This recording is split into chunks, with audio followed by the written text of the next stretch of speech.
नमस्कार साथियों, बहुत बहुत स्वागत है आज की इस क्लास में। आज का यह क्लास हमारा काफ़ी इम्पोर्टेंट क्लास होने वाला है फिलोसफी के सेकेंड सेमेस्टर वाले स्टूडेंट के लिए, क्योंकि आज की इस क्लास में हम सब्जेक्टिव प्लस ऑब्जेक्टिव दोनों क्वेश्चंस को देखेंगे। और यह जो क्लास है वह हमारा बिहार के सभी विश्वविद्यालय के लिए है। और मैं पूरी कोशिश करूँगा कि इस एक क्लास से आप लोगों को 70 नंबर का पूरा तैयारी करवा दूँ। तो चलिए बिना किसी देरी के वीडियो स्टार्ट करते हैं। सवाल है हमारा, वैज्ञानिक आगमन के दो लक्षणों की व्याख्या करें। यह जो सवाल है ये हम इसको मोस्ट वीवीआई कर लीजिए, क्योंकि यह जो सवाल है वो हर साल पूछा जाता है। और इस साल भी इस सवाल के आने का चांस काफ़ी हाई है। तो इस सवाल को आप लोग काफ़ी ध्यान से समझिए, क्योंकि यह सवाल जो है वो हमेशा 10 नंबर में ही पूछा जाता है। तो चलिए देखते हैं। वैज्ञानिक आगमन मतलब साइंटिफिक इंट्रोडक्शन के लक्षण वैज्ञानिक आगमन की एक ऐसी पद्धति है जिसमें किसी विशेष पार्टिकुलर तथ्यों या घटनाओं के निरीक्षण और प्रयोग के आधार पर समान सिद्धांत या नियम बनाए जाते हैं। इसके मुख्यतः दो लक्षण निम्नलिखित है। मतलब कि इसके जो नियम के जो लक्षण है ना, वो मुख्यतः दो लक्षण हैं। तो चलिए उन लक्षणों को का अध्ययन करते हैं। पहला लक्षण देखते हैं, विशेष से सामान्य की ओर गति, moment from particular to general. इसको भी काफ़ी ध्यान से समझें, क्योंकि यह 10 नंबर का क्वेश्चन होने वाला है। वैज्ञानिक आगमन में सबसे पहले हम विशेष घटनाओं, तथ्यों या उदाहरण का अध्ययन करते हैं। मतलब क्या बोला जा रहा है, वैज्ञानिक आगमन में सबसे पहले विशेष घटनाओं, तथ्यों या उदाहरण का अध्ययन करते हैं। फिर इनमें से एक सामान्य नियम या सिद्धांत बनाया जाता है। जैसे कि मैं आपको उदाहरण देकर समझाता हूँ। जैसे बार बार देखा गया कि धातु गर्म करने पर फैलती है। इससे यह सामान्य नियम बनाया गया कि सभी धातुएं गर्म करने पर फैलती है। अब एक एग्जाम्पल से समझिए आप। जैसे कि मेरे पास यहाँ पे एक कटोरी में 4-5 आम दिया हुआ है। मैं एक आम खाऊंगा, 2 आम खाऊंगा, 3 आम खाऊंगा खाऊंगा तब ना पता चलेगा आम मीठे हैं। तो इससे क्या पता चला, एक सामान्य नियम पता चला कि आम जितने भी इस कटोरी में है वो सभी मीठे हैं। मैंने आप लोगों को पहले ही बोला था कि मैं इस एक क्लास से 70 नंबर का पूरा तैयारी करवाऊंगा। 70 नहीं, तो अगर मान लीजिए इस क्लास से आपको 50 से 40 या 50 नंबर का तैयारी हो जाए तो कुछ खराबी तो नहीं है कि एक क्लास से बिना कुछ पढ़े हुए एक दिन क्लास करके 40 से 50 नंबर आ रहे हैं। तो आप लोग काफ़ी ध्यान से इस क्लास को देखिएगा। दूसरा देखते हैं, अनुभव और प्रयोग पर आधारित, based on observation and experiment. आगमन की प्रक्रिया प्रत्यक्ष अनुभव, अवलोकन जिसे ऑब्जर्वेशन कहते हैं, और प्रयोग पर आधारित होती है। किस चीज़ पर आधारित होती है, अनुभव, अवलोकन, प्रयोग पर आधारित होती है। सिद्धांत किसी कल्पना या अनुमान पर नहीं बल्कि वास्तविक तथ्यों पर स्थापित होते हैं। अब जैसे उदाहरण से समझिए आप लोग। जैसे पानी का 100 सेल्सियस डिग्री पर उबलना एक प्रयोग से सिद्ध किया जाता है, केवल कल्पना से नहीं। मतलब पानी जो है 100 डिग्री सेल्सियस पे उबलने लगता है, तो ये कोई प्रयोग किया होगा तब ना बताया होगा। अंदाजे तो अंधेरा में तीर नहीं मार दिया होगा। वही बोल रहा है कि यह केवल कल्पना नहीं, इसका सिद्ध किया गया है। इस प्रकार वैज्ञानिक आगमन अनुभवजन्य और वस्तुनिष्ठ पद्धति है जो विशेष से समान की ओर बढ़ते हुए सत्यापन योग्य नियम स्थापित करती है। तो बस इतना ही आप लोग लिख दीजिएगा एग्जाम में, तो आप लोगों को 10 नंबर एग्जामिनर काफ़ी अच्छी तरह से दे देगा, खुशी खुशी। नेक्स्ट देखते हैं, तर्कशास्त्र में अनुमान की क्या भूमिका है, व्याख्या कीजिए। यह जो क्वेश्चंस है वो आपको 2 नंबर में भी पूछ सकता है और 5 नंबर में भी पूछ सकता है। वो 5 नंबर मिल जाएगा। तो देखते हैं, इसको समझने की कोशिश कीजिए। तर्कशास्त्र का मुख्य उद्देश्य सही ज्ञान तक पहुंचना और विचारों को उचित दिशा प्रदान करना है। इसमें अनुमान अत्यंत महत्वपूर्ण स्थान रखता है। अनुमान का अर्थ यानी कि ज्ञात तथ्यों से अज्ञात तथ्यों तक पहुंचना। जब हम कुछ प्रस्तावों के आधार पर नया निष्कर्ष निकालते हैं वह अनुमान कहलाता है, और इस पूरी विधि को ही तर्कशास्त्र का अनुमान कहा जाता है। इतना आप लोग लिख दीजिएगा, आपको 5 या 4 नंबर निश्चित रूप से मिल जाएगा। पहले हम लोग सब्जेक्टिव कर लेते हैं, फिर उसके बाद ऑब्जेक्टिव की ओर चलेंगे। व्याख्या से आप क्या समझते हैं, विवेचना कीजिए। तो देखिए, व्याख्या का समान अर्थ है किसी बात, तथ्य, विचार या सिद्धांत को स्पष्ट, सरल और सुगम रूप से प्रस्तुत करना ताकि श्रोता या पाठक उसे भली भांति समझ सके। व्याख्या का यह मतलब है, अगर हम अपना बात आपकी तरफ रख रहे हैं तो आप उसको कितना जल्दी से समझ रहे हैं, उसी को बोलते हैं व्याख्या। यह केवल जानकारी देना नहीं बल्कि स्पष्टता प्रदान करना और समझ को गहरा करना है। अगर कोई अच्छा आदमी आपके सामने बैठे, वो कुछ बोले तो आप काफ़ी आसानी से समझ जाइएगा। उसी के जगह पर कोई पागल को आपके सामने बैठा दिया जाए तो अगर वो कुछ अच्छा भी बात बोलेगा तो उसकी भाषा आपको समझ नहीं आएगी। इसी को हम लोग व्याख्या कहते हैं। तो इसके भी कुछ प्रकार है, तो चलिए उस प्रकार को देखते हैं। व्याख्या का स्वरूप: स्पष्टीकरण यानी कि क्लैरिफिकेशन। व्याख्या का मुख्य उद्देश्य किसी जटिल या गूढ़ विषय को सरल बनाना है। जैसे यदि हम कहते हैं कि पृथ्वी सूर्य की चारों ओर घूमती है तो इसकी व्याख्या में वैज्ञानिक कारण, गति का स्वरूप और इसके परिणाम बताए जाते हैं। तो अब मैं आशा करता हूँ कि यहाँ आप लोग समझ गए होंगे, क्योंकि ये काफ़ी इजी था स्पष्टीकरण के लिए क्लैरिफिकेशन। दूसरा देखते हैं, तथ्यों की व्यवस्था, साइंटिमेटिक प्रेजेंटेशन। व्याख्या में विषयों को तार्किक और क्रमबद्ध तरीके से प्रस्तुत किया जाता है। इसी को हम लोग तथ्यों की व्याख्या कहते हैं। तीसरा देखते हैं, तर्कपूर्ण, मतलब कि लॉजिकली नेचर। यह केवल विवरण नहीं है बल्कि तर्क और प्रमाण के साथ किसी तथ्य और विचार को स्पष्ट करना है। तो अभी तक हमने आपको शायद 3 से 4 सब्जेक्टिव करवा दिए होंगे। तो चलिए पहले सब्जेक्टिव पूरा देख लेते हैं, उसके बाद ऑब्जेक्टिव 20-25 देखेंगे। अब हम लोग देखते हैं आगमन और निगमन तर्क। तो पहले आगमन तर्क को समझते हैं। वह तर्क जो विभिन्न उदाहरणों के निष्कर्ष के आधार पर प्राप्त किए जाते हैं उसे आगमन तर्क कहते हैं। इसमें विशेष से सामान्य की ओर जाते हैं। तो आगमन तर्क जो होता है वह अपने आप पर डिपेंड नहीं रहता है, वो विभिन्न उदाहरणों के निष्कर्ष के आधार पर डिपेंड रहता है, उसी को आगमन तर्क कहते हैं।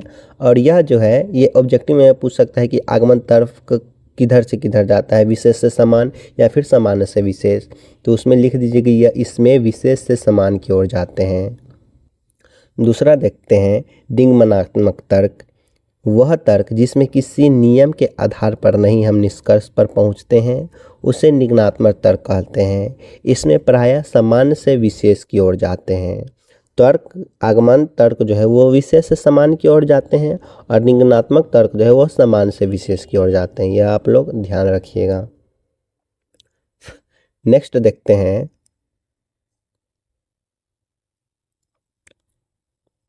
विज्ञान किसे कहते हैं। विज्ञान वह प्रणालीबद्ध ज्ञान है जो प्राकृतिक घटनाएं मतलब जैसे कि बारिश बरस जाना, कहीं पे बादल फट जाना, बिजली गिर जाना, उसी सब को प्राकृतिक घटनाएं कहते हैं। उनके कारणों और प्रभावों का प्रमाण एवं परीक्षण के आधार पर समझने का प्रयास कहते हैं। इसी पूरी कहानी को हम लोग विज्ञान कहते हैं। तो यह तो आपके एग्ज़ाम में आएगा ना, वैसे ही हम आप लोग को जानकारी के लिए बता दें, एग्ज़ाम में ये जरूर आएगा 5 नंबर में। देखते हैं वैज्ञानिक पद्धति मतलब साइंटिफिक मेथड, एक ऐसी प्रणाली जिसके द्वारा वैज्ञानिक ज्ञान की खोज, परीक्षण और सत्यापन किया जाता है। यह पद्धति किसी भी समस्या का समाधान या प्रश्न के उत्तर खोजने के लिए एक क्रमबद्ध और तर्कसंगत प्रक्रिया प्रदान करती है। जैसे कि मैं कोई सवाल बनाने के लिए बैठा, उस सवाल में फॉर्मूला लगेगा a+b का होल स्क्वायर, तो वो नहीं आएगा अगर हमें, तो उसको कहाँ से प्रश्न का उत्तर खोजने के लिए या वैज्ञानिक पद्धति के फॉर्मूला बनाया गया है कि a+b का होल स्क्वायर होता है a² + 2ab + b²। तो इसी नियम को हम लोग वैज्ञानिक पद्धति कहते हैं। तो चलिए अब इसके प्रकार के बारे में पढ़ते हैं कि यह कितने प्रकार के होते हैं। वैज्ञानिक पद्धति की प्रकृति एवं इसकी विशेषताएं। तो इनकी पहली है सत्यापनशीलता, निश्चयात्मकता, वस्तुनिष्ठता, सामान्यता, कार्यकरण संबंध, पूर्वानुमान की क्षमता। तो चलिए एक एक करके इन सभी के बारे में डिटेल में पढ़ते हैं। पहला है हमारा सत्यापनशीलता। वैज्ञानिक पद्धति की पूर्व प्रमुख आधारभूत विशेषता सत्यापनशीलता होती है। जिसके द्वारा जो भी निष्कर्ष प्राप्त होता है उसको सत्य की जांच किसी भी समय की जा सकती है। अगर हम आपको बोले कि सुबह के समय में सूर्य उदय होता है, अगर आपको विश्वास नहीं है मेरी बातों पे, तो आप क्या कीजिएगा, सुबह में उठिएगा और घर से बाहर निकल के देख लीजिएगा, अपने पता चलेगा कि सुबह में सूर्य उदय होता है। तो वही दिया गया है कि सत्य की जांच किसी भी समय की जा सकती है। अगर कोई व्यक्ति उस निष्कर्ष से संतुष्ट नहीं है तो वह पुनः परीक्षण कर सकता है। इसका भी उदाहरण मैं आप लोगों को समझाता हूँ। अगर मैं आप लोगों को बोलूँ कि पानी कलरलेस होता है और आप जिद पे रहे कि नहीं कि पानी कलरफुल रहता है, तो उसके लिए आप क्या कीजिएगा, आप संतुष्ट नहीं है तो पानी में कोई कलर घोरिएगा। लाल घोरिएगा तो वह पानी लाल हो जाएगा, पीला घोरिएगा तो पीला हो जाएगा। तो इससे क्या हो रहा है कि पानी का अपना कोई कलर नहीं है, उसमें जो कलर आप घोलिएगा वही हो जाएगा। इसी पूरी प्रक्रिया को सत्यापनशीलता बोलते हैं। अगला देखते हैं निश्चयात्मकता। इसको ध्यान से समझिएगा। वैज्ञानिक पद्धति की एक अन्य विशेषता यह है कि स्पष्ट, निश्चित और विशिष्ट होती है। इसमें अस्पष्टता और अनिश्चितता नहीं होते, यह पूर्णता सुनिश्चित होती है। अब उदाहरण से आप लोग समझिए। यदि हम किसी विद्यार्थी के संबंध में यह कह रहे हैं कि वह विद्यार्थी काफ़ी लंबा है, तो यह कथन वैज्ञानिक पद्धति के अनुकूल नहीं होगा, क्योंकि इसमें विद्यार्थी की लंबाई अस्पष्टता और अनिश्चितता है। लेकिन उसी स्थान पर यदि हम कहें कि विद्यार्थी 7 फुट और 2 इंच का था, तो इससे हमें विद्यार्थी की लंबाई और वास्तविक तथा निश्चित ज्ञान ज्ञात होता है। यह कथन वैज्ञानिक पद्धति के अनुकूल होगा। अगर आप किसी को देखें और बोलिए कि लड़का बहुत लंबा है, तो यह वैज्ञानिक पद्धति के अनुकूल नहीं होगा, मतलब कि उसके खिलाफ होगा। और वहीं पे बोले कि यह जो लड़का है जो 4 फुट का है, 5 फुट का है, तो उससे पूरा क्लियर हो जाए कि यह लड़का कितना लंबा है। तीसरा देखते हैं वस्तुनिष्ठता। वैज्ञानिक पद्धति का एक अन्य प्रमुख लक्षण उसकी वस्तुनिष्ठता है। इसका अर्थ यह है कि किसी भी विषय पर मनमाना रंग चढ़ाकर या तोड़ मरोड़ नहीं कर सकते हैं। अर्थात वैज्ञानिक पद्धति वस्तुनिष्ठ होती है, जिसका तात्पर्य यह है कि उसके द्वारा घटनाओं या तथ्यों का अध्ययन इस रूप में किया जाता है जैसे जैसे कि वह वास्तव में है। इसे किसी प्रकार का पक्षपात, पूर्व धारणा या व्यक्तिगत अभिवृत्तियों या विचारों तथा विचारों से प्रभावित नहीं हो सकती। इसी पूरी घटना को वस्तुनिष्ठता कहते हैं। मैं आशा करता हूं कि आप लोग को वीडियो पसंद आ रही होगी, तो वीडियो को लाइक कर दीजिएगा और दोस्तों के साथ शेयर कर दीजिएगा। और सब्सक्राइब करना इसलिए नहीं भूलिएगा क्योंकि यह फिलोसफी का क्लास है। अगर सब्सक्राइब किए रहेगा, हिस्ट्री का क्लास डालेंगे, आप लोग को तुरंत नोटिफिकेशन मिल जाएगा। तो आप लोग सब्सक्राइब करके बेल आइकन जरूर दबा दीजिएगा। अगला देखते हैं सामान्यता। सामान्यता का परिभाषा देखते हैं। वैज्ञानिक पद्धति का एक अन्य विशेषता समानता है। इसका अर्थ यह है कि वैज्ञानिक पद्धति के अंतर्गत जो भी निष्कर्ष प्राप्त होता है वह किसी विशेष इकाई के प्रतिनिधि न होकर एक संपूर्ण वर्ग का बोध करते हैं। यानी वैज्ञानिक पद्धति के द्वारा जो भी निष्कर्ष निकलता है वह सभी के लिए समान होगा। उदाहरण से समझते हैं। जैसे कि मैं आपको बोलूँ कि चीनी मीठी होती है और नमक खट्टा, मतलब कि नमकीन होता है। तो ऐसा तो नहीं है कि चीनी मेरे लिए नमकीन हो जाएगा और नमक मेरे लिए मीठा हो जाएगा, यह सभी के लिए समान है। तो इसी को हम लोग सामान्यता कहते हैं। नेक्स्ट देखते हैं कार्यकरण संबंध। कार्यकरण संबंध वैज्ञानिक पद्धति की एक अहम विशेषता है।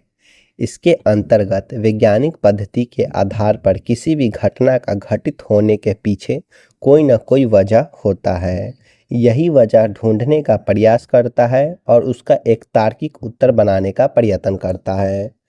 अब मैं एग्जाम्पल से आप लोगों को समझाता हूँ कि जैसे कि मैं कार से कहीं जा रहा हूँ या कोई भी व्यक्ति, और किसी कारणवश उस कार का ब्रेक फेल हो जाए और वह उस कार का दुर्घटना घट जाए। तो मुझे तो पता है कि इस कार का ब्रेक फेल हो गया था, इसलिए दुर्घटना घट गई। अगर किसी व्यक्ति को पता नहीं होगा तो क्या करेगा, उस वजह का ढूंढने का प्रयास करेगा और तार्किक उत्तर ढूंढने का प्रयत्न करेगा। इसी विधि को कार्यकरण संबंध विधि बोलते हैं। लास्ट और अंतिम 6 नंबर वाला देखते हैं पूर्वानुमान क्षमता। पूर्वानुमान क्षमता वैज्ञानिक पद्धति के द्वारा किसी घटना के कार्य कारण संबंधों का पता लगाया जाता है और उसके बाद भविष्यवाणी की जाती है कि इसी आधार पर भाव घटनी के स्वरूप का अंदाजा लगाया जा सकता है। वही बात ना बोले हम आपको कि अगर मैं कार के अंदर हूँ तो मुझे पता है कि ब्रेक फेल हो गया, लेकिन अगर किसी को पता नहीं रहेगा तो वो तो अपना मन से ही ना ख्याली पुका पलाए कि ऐसे हो गया होगा, वैसे हो गया होगा। उसी को पूर्वानुमान क्षमता बोलते हैं। तो चलिए, ये सब हो गया है सब्जेक्टिव आपका। अब चलते हैं ऑब्जेक्टिव की तरफ। सब्जेक्टिव तो सारे इंपॉर्टेंट्स मैंने करवा दिया, अब ऑब्जेक्टिव का बारी है, तो चलिए ऑब्जेक्टिव भी देख लेते हैं। तो पहला सवाल है, तर्क शास्त्र का संबंध किससे है? मात्र आस्मिक सत्य से, मात्र वास्तविक सत्य से, ए और बी दोनों से, या इनमें से कोई नहीं? तो तर्क शास्त्र का जो संबंध है वह सेवर क्या बोलते हैं, केवल वास्तविक सत्य से है, इसलिए इसका राइट आंसर भी सही हो जाएगा, मात्र वास्तविक सत्य। नेक्स्ट देखते हैं, एक यथार्थ परिकल्पना होती है, स्पष्ट, आत्मघटक, सत्यापन योग, इनमें से कोई नहीं। तो एक यथार्थ परिकल्पना होती है जब सत्यापन योग रहता है तब, इसलिए इसका राइट आंसर सी सही हो जाएगा, सत्यापन योग। यह क्या कीजिएगा, आप लोग कॉपी में लिख लीजिएगा, इससे क्या होगा, आप लोगों को जल्दी याद हो जाएगा। नेक्स्ट देखते हैं, अन्वय प्रणाली है, काल्पनिक, संकेतमूलक, सिद्धिमूलक, इनमें से कोई नहीं। तो अन्वय प्रणाली जो है वह सिद्धिमूलक है, इसलिए इसका राइट आंसर सी सही हो जाएगा। अगला सवाल है, निम्नलिखित में से कौन सा प्रणाली जिसे सारता प्रयोग विधि कहा जाता है? अवशेष विधि को, संयुक्त विधि को, अन्वय प्रणाली को, या फिर व्यक्तिगत प्रणाली को? तो सारता प्रयोग विधि अन्वय प्रणाली को कहा जाता है, इसलिए इसका राइट आंसर सी सही हो जाएगा। नेक्स्ट देखते हैं, निरीक्षण क्या है? सरल प्रत्यक्षीकरण, उद्देश्यहीन प्रत्यक्षीकरण, उद्देश्यपूर्ण प्रत्यक्षीकरण, या फिर इनमें से कोई नहीं? तो निरीक्षण जो है वह उद्देश्यपूर्ण प्रत्यक्षीकरण है, इसलिए इसका राइट आंसर सी सही हो जाएगा। देखते हैं, तर्कशास्त्र के अध्ययन का विषय है, परोक्ष ज्ञान, साक्षात ज्ञान, अत्याधुनिक ज्ञान, इनमें से कोई नहीं। तो तर्कशास्त्र का अध्ययन का विषय परोक्ष ज्ञान होता है, इसलिए इसका राइट आंसर ये सही हो जाएगा।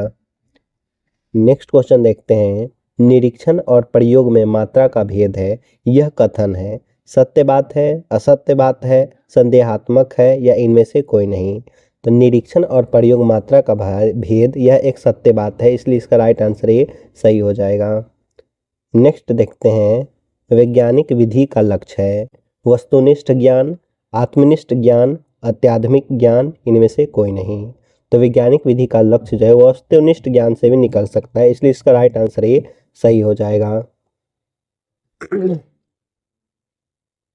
नेक्स्ट देखते हैं, आगमन का आधार क्या है? प्रयोग, निरीक्षण, ए और बी दोनों, इनमें से कोई नहीं। तो आगमन जो है वह प्रयोग और निरीक्षण दोनों विधि से किया जाता है, इसलिए इसका राइट आंसर ए और बी, सी ऑप्शन सही हो जाएगा। नेक्स्ट देखते हैं, वैज्ञानिक पद्धति का आधार क्या है?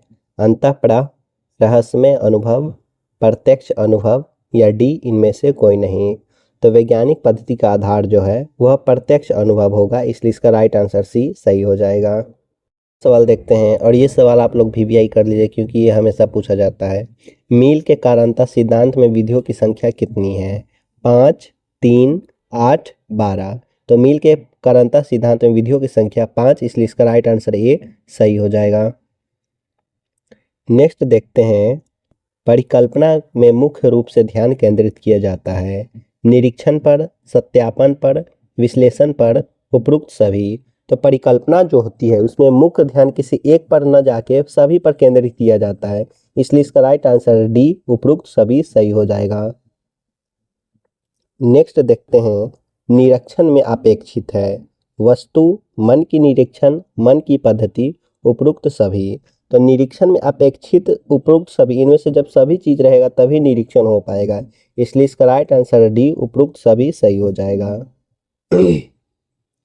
नेक्स्ट क्वेश्चन देखते हैं, परिकल्पना संभव है जब कारण ज्ञात हो, अज्ञात हो, परिवर्तन हो, या इनमें से कोई नहीं? तो परिकल्पना संभव होगा, लेकिन कब? जब कारण अज्ञात न होगा तब, इसलिए इसका राइट आंसर बी सही हो जाएगा। आप लोग सब्सक्राइब कर दीजिए, क्योंकि यह अभी फिलोसफी सेमेस्टर 2 का क्लास चल रहा है। वैसे ही आने वाले समय में हिस्ट्री का भी चलेगा, हिंदी का भी चलेगा। आज इंग्लिश के आंसर की डाले हैं, जाके देख लीजिएगा। तो चलिए क्वेश्चन की तरफ बढ़ते हैं। अन्वय विधि क्या है? तर्क प्रधान, विज्ञान प्रधान, आगमन प्रधान, निरीक्षण प्रधान। तो अन्वय विधि जो है वह एक तरह का निरीक्षण प्रधान है, इसलिए राइट आंसर इसका डी सही हो जाएगा। नेक्स्ट देखते हैं, वैज्ञानिक व्याख्या क्या है? सुव्यवस्था, असमंजसपूर्ण, तर्क संगत, उपरोक्त सभी। तो इसका राइट आंसर हो जाएगा ऑप्शन डी, उपरोक्त सभी। अभी जिन बच्चों को लग रहा होगा कि यह क्लास मजाक मजाक में चल रहा होगा, चाहे कितने बच्चे बोलते तो नहीं, लगता होगा कितने होगी यह क्लास फेक है, तो जब आप कल एग्जाम सेंटर पे जाके देखिएगा ना और यही सब क्वेश्चंस आएगा ना, तब आपको पता चले कि यह वीडियो कितना हेल्पफुल था। अभी तो आप लोग को मजाक लग रहा होगा कितने स्टूडेंट को, पढ़ने वाले तो अभी भी पढ़ ही रहे होंगे, अच्छा से अपना स्टडी कर रहे होंगे। वही लोग आके कल, आप लोग से एक विनती है कि कमेंट में आके बताइए कि आप लोग कितने सही क्वेश्चंस किए हैं। नेक्स्ट देखते हैं, निम्न में से कौन वैज्ञानिक व्याख्या का प्रकार नहीं है? विश्लेषण, अधिवेशन, आत्मसत्करण, श्रृंखला बुद्धिकरण। तो विश्लेषण भी वैज्ञानिक व्याख्या का प्रकार है, अधिवेशन भी, श्रृंखला बुद्धिकरण भी। इसका राइट आंसर क्या हो जाएगा? आत्मसत्करण। यह जो है वैज्ञानिक व्याख्या का प्रकार नहीं है, इसलिए इसका राइट आंसर सी होगा। नेक्स्ट क्वेश्चन देखते हैं, मील की कौन सी विधि अनुसान विधि से संबंधित नहीं है? कानून विधि, व्यतिरेक विधि, व्याख्या विधि, उपरोक्त में से कोई नहीं। तो व्यतिरेक विधि जो है वह मील के अनुसान विधि से संबंधित नहीं है, इसलिए इसका राइट आंसर बी सही हो जाएगा। आप लोग एग्जाम में जाइएगा ना, सेम टू सेम ऐसा ही क्वेश्चन देखने को मिलेगा, आप लोग देखते रहिएगा। तो चलिए क्वेश्चन की ओर बढ़ते हैं। तर्कशास्त्र की विषय वस्तु क्या है? प्रत्यक्ष, अनुमान, ए और बी दोनों, उपरोक्त में से कोई नहीं। तो तर्कशास्त्र की जो विषय वस्तु है वह प्रत्यक्ष भी है और अनुमान भी है, इसलिए इसका राइट आंसर सी, ए और बी सही हो जाएगा दोनों। सवाल देखते हैं, व्यतिरेक प्रणाली क्या है? सीधी मुल्क, संकेत मुल्क, काल्पनिक, उपरोक्त में से कोई नहीं। तो व्यतिरिक्त प्रणाली जो है वह सीधी मूलक है, इसलिए इसका राइट आंसर ए सही हो जाएगा। क्वेश्चन को आप लोग VBI न करके MVBI कर ले, क्योंकि ये क्वेश्चन डेफिनेटली आपके एग्जाम में देखने को मिलेगा कि आगमन में हम क्या किधर से किधर जाते हैं? अज्ञात से अज्ञात की ओर, अज्ञात से ज्ञात की ओर, ज्ञात से ज्ञात की ओर, या फिर ज्ञात से अज्ञात की ओर। तो आप लोग याद कर लीजिएगा, आगमन में हम लोग अज्ञात से ज्ञात की ओर जाते हैं, बी ऑप्शन आपका सही हो जाएगा। नेक्स्ट देखते हैं, यथार्थ परिकल्पना होती है आत्मविरोधी, अस्पष्ट, सत्यापन, इनमें से कोई नहीं। तो यथार्थ परिकल्पना जो होती है वो सत्यापन होती है, इसलिए इसका राइट आंसर सी सही हो जाएगा। नेक्स्ट देखते हैं, आगमन प्रणाली के सोपान हैं केवल निरीक्षण, केवल परिकल्पना, केवल सत्यापन, इनमें से सभी। तो आगमन प्रणाली के सोपान इनमें से कोई एक नहीं होगा, इनमें से सभी होगा, इसलिए इसका राइट आंसर डी, इनमें से सभी सही हो जाएगा। नेक्स्ट देखते हैं, आगमन तर्कशास्त्र संबंधित है सापेक्ष सत्य से, निरपेक्ष सत्य से, वास्तविक सत्य से, आकारिक सत्य से। तो आगमन तर्कशास्त्र जो है वह वास्तविक सत्य से संबंधित है, इसलिए इसका राइट आंसर सी सही हो जाएगा।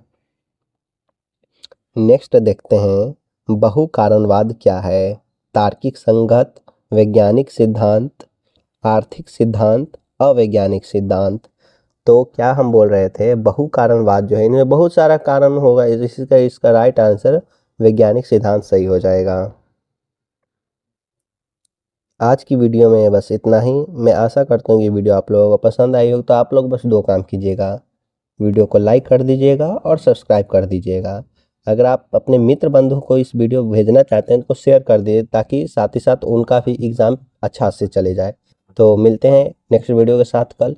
फिलोसफी का तो सारा मतलब कि कल एग्ज़ाम ही होगा, कल MIC वालों का एग्ज़ाम होगा। वैसे यह जो क्लास है वह मेजर वाले बच्चों के लिए भी है, माइनर वाले बच्चों के लिए भी है और MDC वाले बच्चों के लिए भी। तीनों क्लास के बच्चे इस क्लास, मतलब कि तीनों सब्जेक्ट के बच्चे, स्ट्रीम के बच्चे इस क्लास को देख सकते हैं। तो चलिए मिलते हैं कल की वीडियो में।